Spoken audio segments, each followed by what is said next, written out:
Someone had already been inside my office. I knew it before I even switched on the lights. The coffee mug sitting on my desk wasn't mine. It was still warm. Steam slowly curled into the cold morning air. I worked alone. No one else had access to my office. At least, that's what I believed. Tonight's story is a fictional psychological horror tale inspired by real stalking accounts shared online.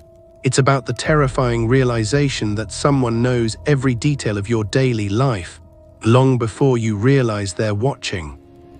This is Tales of the Dark. My name is Ethan. 3 years ago, I worked as a financial auditor for a small insurance company. It wasn't exciting work. Every weekday followed the same routine. Wake up at 6:30, leave the apartment at exactly 7:20. Buy the same black coffee from the same convenience store. Take the subway, walk 4 blocks to the office. Eat lunch at 12:15. Leave work at 5:45. Go to the gym on Mondays, Wednesdays, and Fridays. Order takeout every Thursday. Visit my mother every Sunday. I wasn't trying to be predictable. Life had simply settled into a routine. Looking back, that routine was the biggest mistake I ever made. The first strange thing happened on a Tuesday morning. Someone had left a handwritten note beneath the windshield wiper of my car. I assumed it was an advertisement. Instead, it simply read, "You're 5 minutes late today." There was no name, no signature, nothing else. I looked around the nearly empty parking garage. Only a few people were walking toward the elevators. None of them seemed interested in me.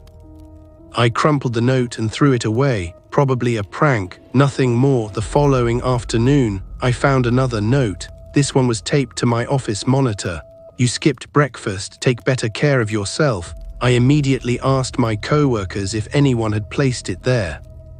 Every one of them denied it. Most of them laughed. One even joked that I must have a secret admirer. I forced myself to laugh with them. Inside, something felt wrong. I hadn't told anyone I skipped breakfast, not even my closest friends.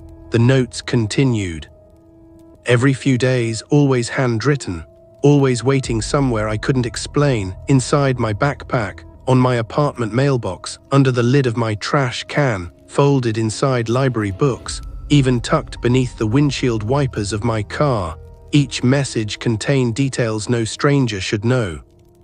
"You look tired after visiting your mother. The blue tie looked better yesterday. You should stop scratching your left wrist." I instinctively covered my wrist. I had developed a nervous habit over the past few months. No one had ever mentioned it before, because almost no one noticed. Someone had.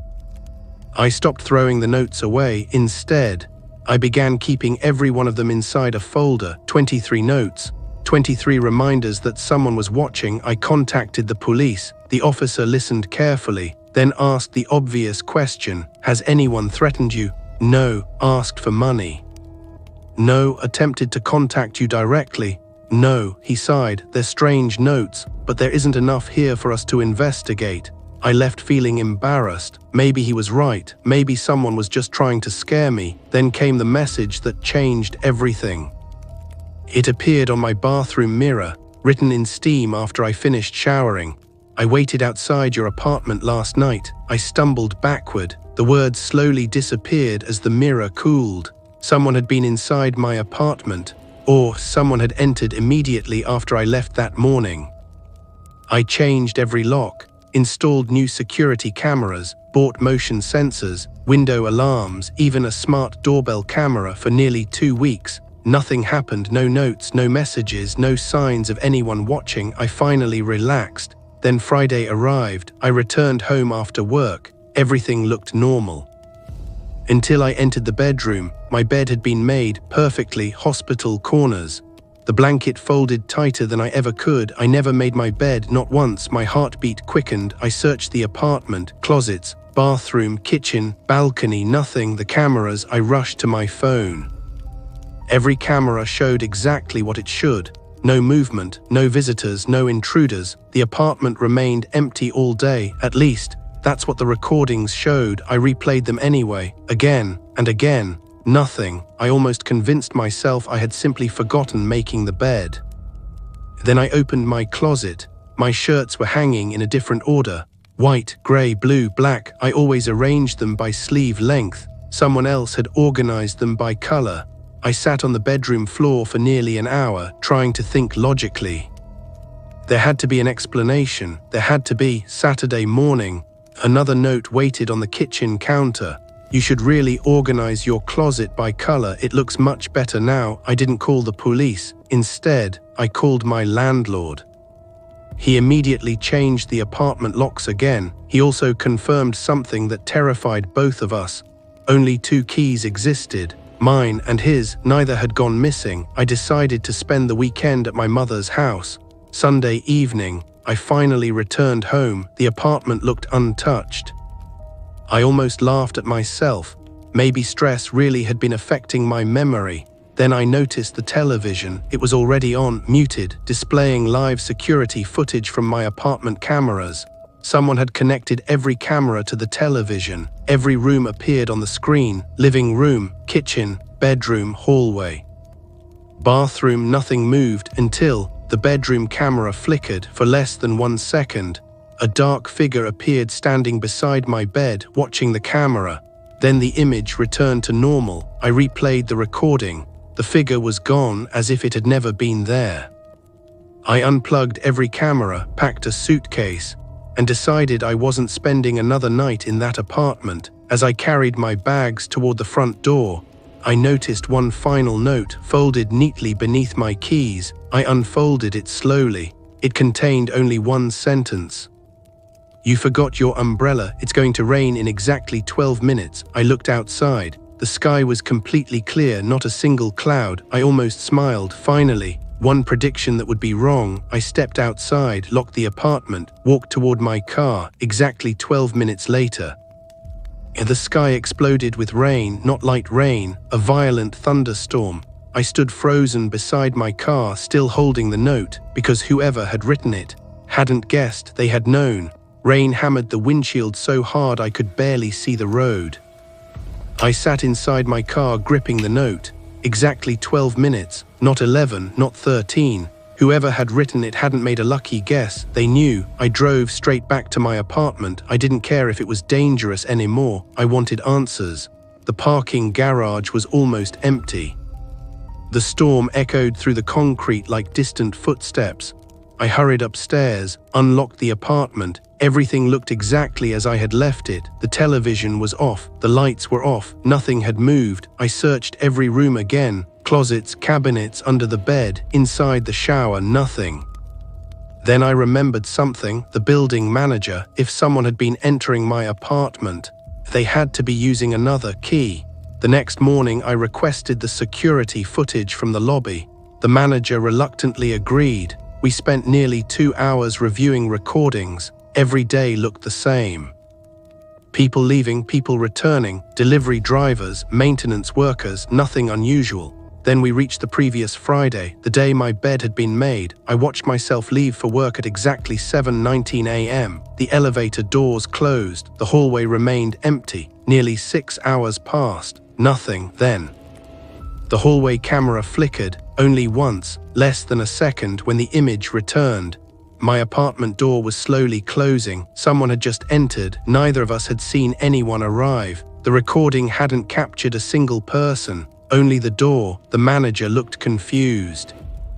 Maybe the camera skipped. I nodded, but inside, I knew it hadn't. The footage continued. At 4:58 p.m., the apartment door opened again. Nobody walked out. The door simply closed by itself. At 5:46, I appeared on camera returning home. Exactly 1 minute after whoever had entered had supposedly left. The manager frowned. That's impossible. I asked one question. Has anyone complained about this before? His face changed. There was another tenant. He hesitated. About 4 years ago. What happened? He kept saying someone knew everything about him. He moved out. I asked for his name. The manager refused. Privacy policy. I couldn't force him, so I left that evening. I bought another security system. This one didn't rely on Wi-Fi. It recorded directly onto memory cards. No cloud storage, no remote access, no way to tamper with it online. I installed 6 hidden cameras, 1 in every room. Then I left for work as usual all day. I couldn't concentrate. I checked the time every few minutes. At exactly 3:14 p.m., my phone vibrated. An unknown number, only one text. "You forgot to water the plant." I nearly dropped the phone. The plant sat inside my apartment. Nobody else knew I owned it. I rushed home immediately. The apartment was locked. Nothing appeared disturbed.